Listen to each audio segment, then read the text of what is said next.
What's up, everybody? We're back. A little bit of a different episode here. It's just me. And it's time that I share some secrets. A lot of people have been asking me, Ryan, how do you get your sales done on Mercari? Well, I'm here to tell you how I get it done. I mean, my method kind of works on, and I don't even like to say method like I'm like some sort of calculated genius at this or something. But my way I like to go is,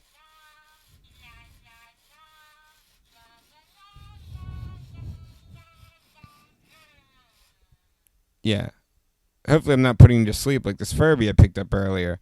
But anyway, these Furbies I got, they're from 98. They could be worth some big money. I'm not really sure. We're going to find out.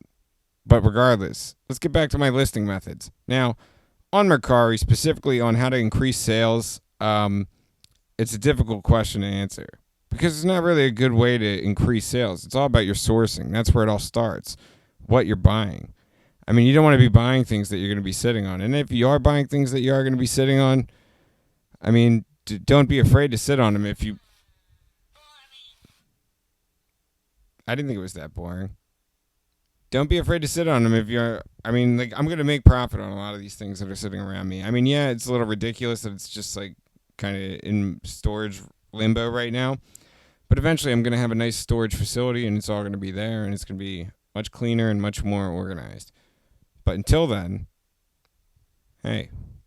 But back to listing. It starts from the ground base. You want to have good photos. That's going to be key to increasing your sales on Mercari. If you don't have good photos, see, like, the problem with these Furbies is you can't really shut them off. They just talk whenever and they do whatever. And that one there, I need to take the batteries out, but I can't find my screwdriver right now, so that's why we're stuck listening to it. And I'll probably actually take this thing and I'll put it in the other room. Now that we got the other Furby out of the way. Back to what I was saying. The best way to increase your sales is starting with your photos. Honestly, get yourself a nice little light box. I got one sitting right here. I paid $30 for it, or I think $60 for it. I think way back on Amazon. I bought it used. Don't even be afraid to buy it used. Mine came and it was pretty much brand new. I didn't see any flaws with it, so it still works great. Works awesome. I use it all the time. And the problem is, sometimes I buy a lot of big items, and taking big item pictures is crucial. Oftentimes I'll jump outside for those, take it against a clear back wall or some sort of white wall in your house. It's very easy to get yourself some sort of photo set up. And once you do that, you're going to be on your way to making more sales on Mercari. I've had over 1,000 sales now on Mercari in 2 years of being on there. I plan to start doing around, my new goal is to do 2,000 items in like a short amount of time. Around $50 profit on each one would be the ideal goal. So that's like around 100K. That's the math on that. But an efficient way to list on Mercari, we're going to just tackle Mercari as a beast in general right now. Like, the best way to attack Mercari is, I found out this method works the best for me. I start out with a pen and paper. And then I start out with the items I sourced that day. Could be anything you've gotten from a yard sale, garage sale, flea market. I like to go to auctions. I sometimes just go on Facebook. I scroll Facebook for a while. And sometimes even the things that aren't on Facebook, you can get to them by scrolling Facebook. And that's just by talking to people. You reach out to them, you see an item you like, you say, hey, I like this item. You can, lead to other things. Be like, hey, I buy other things. And then eventually you let them know what you buy. You start building a category of things you like to buy. Me, I like to buy these weird items every now and then. Sort of like this light right here, made out of plexiglass. I don't know. It intrigues me. To be able to ship something that big, to be able to sell something that big, this is a cool piece. That's going to be in somebody's house one day. And another thing to picture when you're sourcing is always think about the customer. Who are you going to sell that item to? You don't want to be buying things where you're like, oh, I don't even know what the end customer looks like. When I buy these Furbies, I picture somebody sitting in their house with hundreds of Furbies, because that's a thing. I just know it is. You can Google it. You can look it up. There's people on YouTube that are extreme collectors of these things. And I pick that up with knowledge over time. Of course, I've made mistakes. I bought things that are still sitting here probably. I mean, like, even if they are still sitting, I mean, I don't know. Maybe not still sitting here from when I first started because tend to get rid of that stuff just by, like, going to flea markets to unload the things that are going to sit around. I mean, you have to be not one track minded that, like, hey, I'm going to sell on one platform. I like using the POEMS method. If anybody's familiar, I like POEMS as my acronym. I'll probably put it right up there. Yeah, POEMS. POEMS is for Poshmark, OfferUp, eBay, Mercari, and Sell Local. I mean, it's in no particular order on which one I like more or less. It's just more eyes. The whole goal is to get more eyes on your items. And you can do that by having great quality pictures, as I said earlier. Now, back to what I was saying about efficient listing on Mercari to increase your sales and speed listings. I mean, like, having more items listed is going to lead to more sales. So the best way to go about it is, like, say I like to use the number 25 because that number works for me. You can start with a number of like 1, 2, 3, 4, or 5.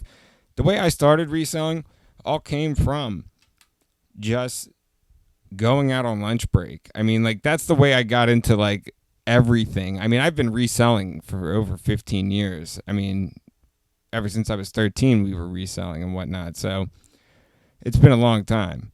But even just going out on your lunch break, you're hitting a thrift store, you're spending $20 here and there. I mean, like, your items stack up. Eventually, you're going to have a large inventory of stuff. And the more listings you have, the more items you're going to sell. So that's another trick to the trade. Now, when I go out to buy items, it's oftentimes that I like to buy things in bulk. The main reason I do that is because you're going to get a better profit margin across the board. If you can get your money back quicker on everything, then you're going to have a lot of float room. That's what's key. Now, back to the item number list of 25.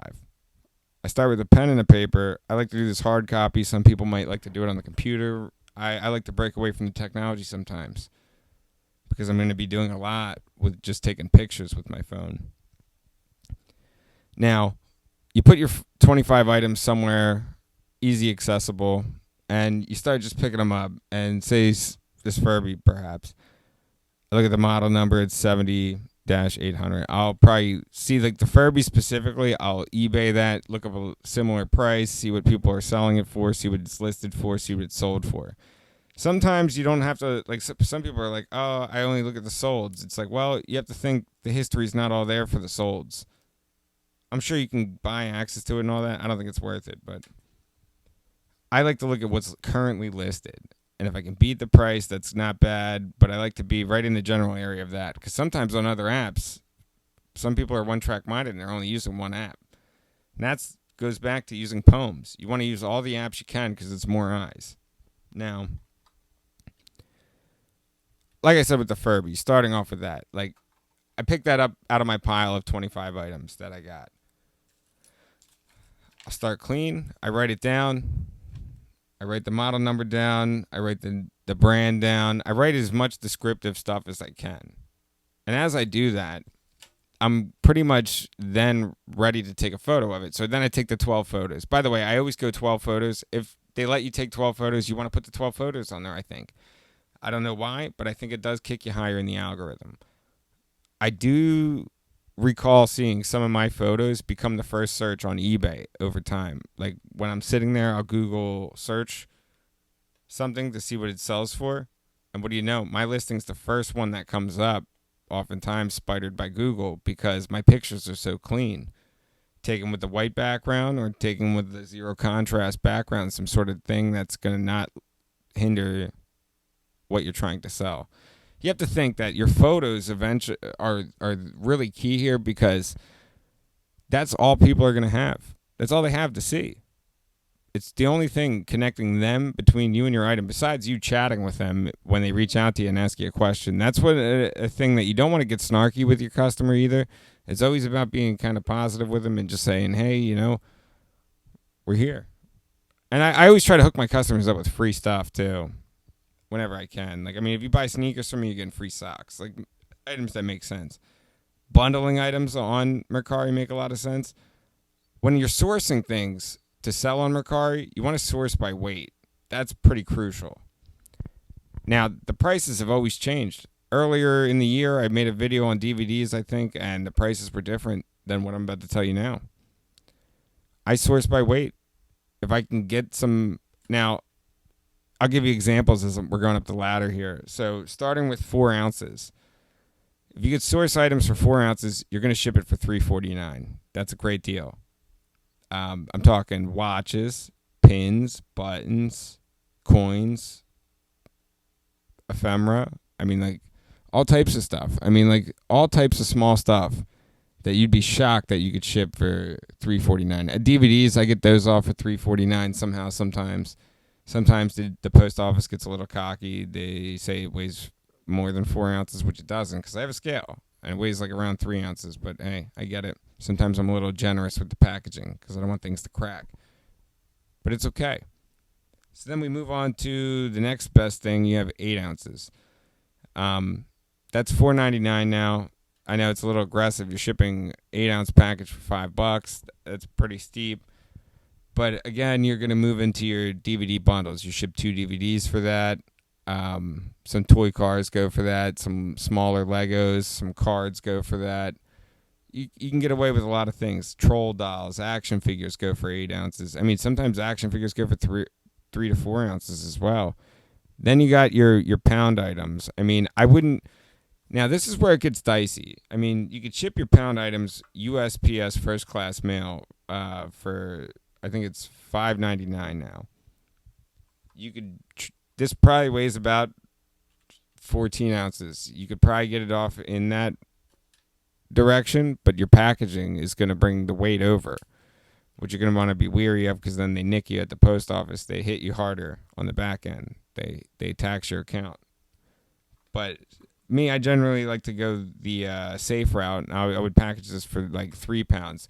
And I say 3 pounds because 2 pounds and 3 pounds are the same thing if you're using the pricing for FedEx, which ironically I hate to ship FedEx. But right now, they just happen to be the cheapest one. I go with the cheapest ones. I mean, UPS was the cheapest about 5 months ago, but now it's just like, now we're rolling with FedEx because they're $7.99 to ship any packages from 1 pound up to 3 pounds for $7.99, or 3 pounds to 5 pounds for $9.99.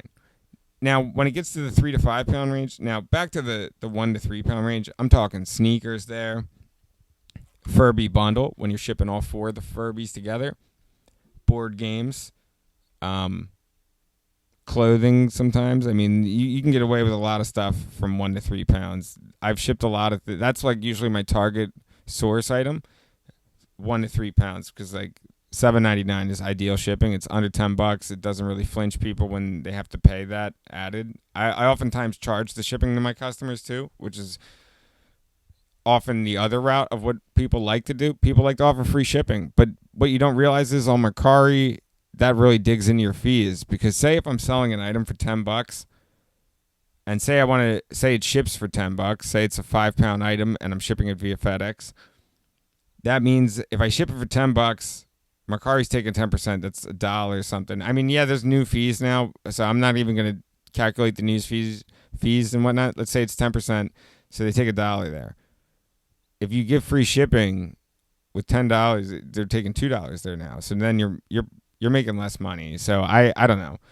I just try to explain it to the customer when they ask. If anybody was to ever ask about shipping, which most people do, if they say, hey, why is shipping so much? I'm like, hey, well, I want your item to get there safe and secure. I want to package it securely. I was like, check my reviews. I package things securely. And if you don't have any reviews, don't worry about it. Try to build trust. Just let them know, like, hey, I would really want to have the chance to package your item really well, and I want it to get there safe, not broken. People usually understand. And then that's when you hit them with some free items, and then they do a backflip for you. It's cool. But, yeah, so moving on with the weights, I mean, then you got the 3 to 5. You can get away with some glass items there. I sometimes then make the jump to pay $1.50 extra to ship UPS. That's not bad. It's not a bad deal to ship UPS if you pay a little bit extra. Then you step it up a little bit. You're getting into the heavier weights. I mean, anything over that, I go all UPS, because UPS is the move. When you get into the really heavy weights, I'm talking like 100 pounds. You want to go UPS, and then you want to even consider making them do the pack and ship depending on what you're shipping. I mean, like this year, I'll package that myself. But I had these 2 JBL speakers. I would have did the pack and ship with them. The pack and ship service is not that much more. And like packaging, you have to think packaging costs money. So if you're paying them to package it, you're saving yourself costs. I mean, finding big boxes and stuff for odd objects like that and making sure things get there. And plus, the blame will be on them if something gets damaged. I mean, they packaged it. But if you ever have any questions, too, you can just DM me. I'm Ryan Resell. You can DM me. I feel like this was a pretty good video. We'll end it here. And if you have any other questions, we'll keep rolling. This was a good video, good intro video to reselling on Mercari. And, yeah. We'll talk more Mercari really soon. I mean, there's a ton of things on Mercari that I've already experienced. I mean, like returns and all that. We'll get into all that. But for now, happy thrifting. Like and subscribe. Ryan Resell.